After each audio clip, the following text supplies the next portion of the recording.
ময়ৰাবাৰীত শ বিঘা ধান খেতিত ধানৰ পৰিৱৰ্তে ওলাইছে পতান। বৃহত্তৰ ময়ৰাবাৰী অঞ্চলৰ শ কৃষিভূমিত ধান খেতি কৰি মূৰে কপালে হাত দিবলগীয়া হৈছে বহু কৃষকে। কৃষিপ্ৰধান অঞ্চল ময়ৰাবাৰীৰ কেইবাখনো গাঁৱৰ দুখীয়া দৰিদ্ৰ কৃষকৰ কোনোবাই ধাৰ কৰি আনহাতে কোনোবাই বীজ ভাণ্ডাৰসমূহৰ পৰা বাকী ক্ৰয় কৰি ধানৰ বীজ ৰুইছিল। প্ৰতি বছৰে 10ৰ পৰা 20 মন ধান পোৱা কৃষকসকলে এইবাৰো ভাবিছিল ধান বিক্ৰী কৰি ধাৰ মাৰিব, পোহপাল দিব নিজৰ পৰিয়ালটিক।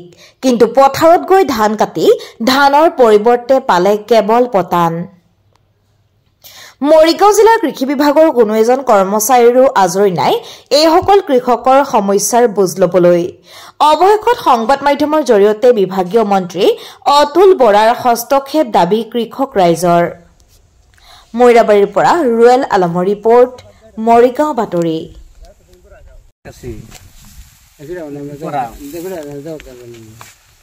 কেইবিঘা মাটি হ'ব এনেকুৱা হৈছে? 200-250 বিঘা মাটি আপোনাৰো আছে মানে? সবৰে এনেকুৱা হৈছে নেকি? আমাৰ গাঁও পুৰা গাঁৱৰ মানুহে খেতি পুৰা পথাৰটো এনেকুৱা সবৰে হৈছে ন? আচলতে আমি বড়ো ধান যে কৰিছো ধানবিলাক হোৱা নাই না, কিবা পিঠিনৰ কাৰণে দিগদাৰী হৈছে নেকি?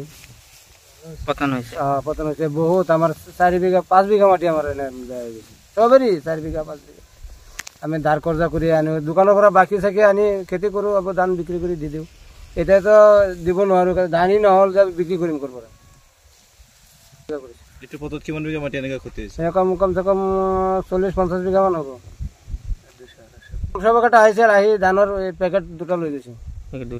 এনে আগে পিছে অহা নাই? আৰু আগে পিছে অহা নাই। কি ক'ব বিভাগৰ মানুহক? কি ক'ব এতিয়া? আমি কৃষি বিভাগৰ যে মন্ত্ৰী আছে অতুল বৰা ছাৰে জানে কি কৰে, কিবা যদি ব্যৱস্থা কৰে তেতিয়া ভাল। আমি ধাৰ কৰ্জা কৰি কৰোঁ চবেই।